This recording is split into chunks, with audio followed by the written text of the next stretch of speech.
Salam əziz uşaqlar və valideynlər. Hər birinizi xoş gördük. Bugün biz riyaziyyat 2-ci sinifin iş dəftərinin 2-ci hissəsində olan məsələ həlli mövzusuna aid tapşırıqları işləyəcəyik. Bundan əvvəlki videomda kitab üzərində, dərslik üzərində olan bu mövzunun izahını çəkmişəm. İndi isə iş dəftərinin izahını vermək istəyirəm.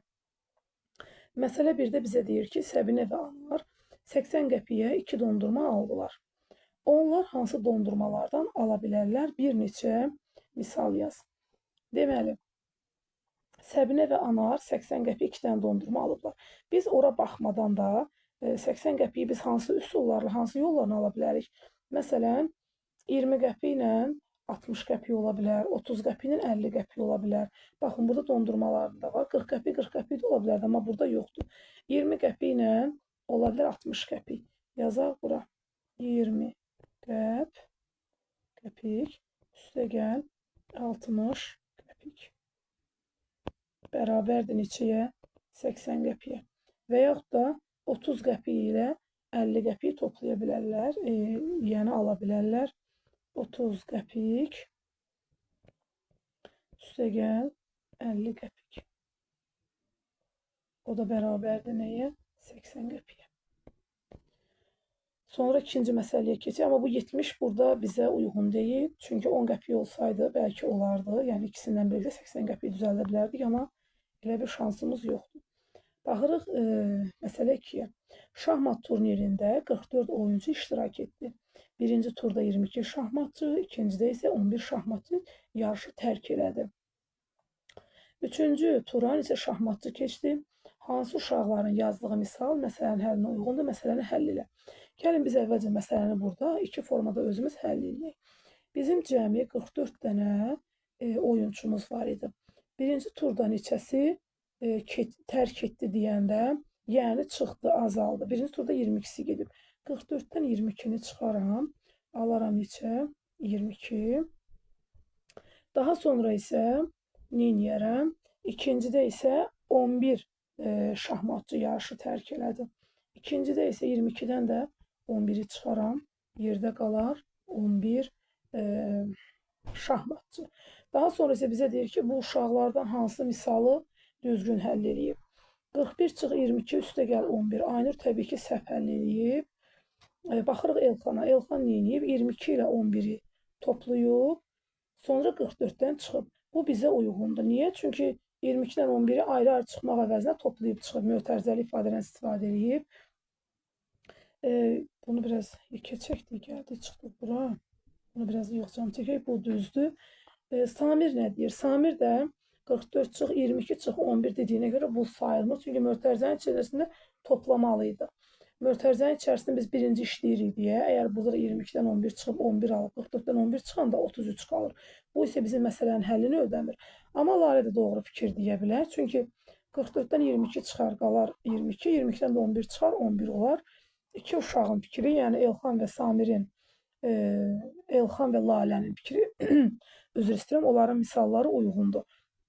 Bizdə cavabda isə bir neçə şahmatçı keçdi, 11 şahmatçı 3-cü tura keçmiş oldu. Gəlin indi baxaq 3-cü məsələmizə, 3-ə 4-ə, 3-ə baxaq, sonra 4-ə baxarıq. 3-cü məsələdir ki, qonaqlıqda 17 oğlan və 15 qız var idi. Bir saatdan sonra 3 qız getdi. Qonaqlıqda neçə uşaq qaldı? Məsələni iki müxtəlif üsulla həll elə. Nə edirəm? Oğlanların sayı 17-dir. Qızların sayı 15-dir. Qonaqda neçə uşaq oldu? 17 dənə oğlan var. 17 dənə oğlanın üzərinə gəlirəm nəyi? 15 çıx 3. O da bərabər olur nəyə? 15-dən 3 çıxanda qalır 12 qız. 17-nin oğlanın üstünə 12 qız gələndə olur burada 29 uşaq. Bizə deyir ki, qonaqda neçə uşaq qaldı? 29 uşaq qaldı da, yəni 3 dənə qız gedəndən sonra. Bunu başqa cür müxtəlif üsulla həll elə dediyi zaman təbii ki, 17-nin üstünə gələcəm. Əvvəlcə 15-dən çıxaq hələ 12-ni. 15 çıx 3 bərabər 12 yazaram. Sonra isə 17 ilə 12-ni toplayıb da 29 ala bilərəm. Müxtəlif üsullar dediyində bu nəzərdə tutulur. Bunları da belə bir formada işləyə bilərik. Keçək dördüncü məsələmizə. Dördüncü məsələdə bizə deyir ki, səhifəmizin sonuncu məsələsidir. Samir və Səbinə ox atma yarışında iştirak etdilər. Onlardan hər biri 3 dəfə ox atmalıdırlar. Səbinə gəlib qalib gəlmək üçün son cəhddə neçə xal toplamalıdır? Gəlin əvvəl uşaqların xallarını yazaq. Hər biri 3 dəfə xal ata bilərlər. Samirə baxaq. Samir atıb 9, 7 və yox 8 atıb. 8, 7 və 7 olub. 8, 7, 7. Gəlin baxaq. 8 üstə gəl 7, üstə gəl 7.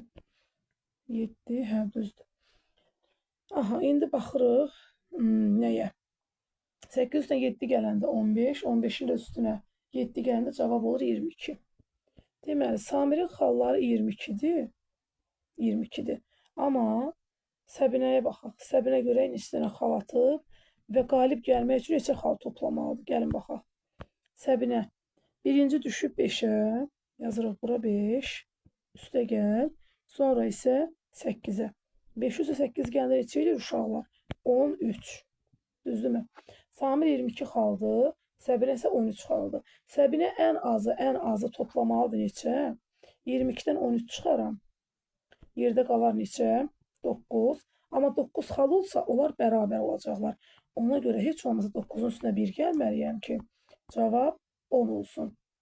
Deməli, Səbinə son cəhdində mütləq şəkildə 10 xal toplamalıdır ki, Samirdən 1 xal artıq olaraq qalib gəlmiş olsun. Bu da səhifə 12-nin izahı. Uşaqlar ümid edirəm yararlı olduq. Növbəti videolarda görüşərik.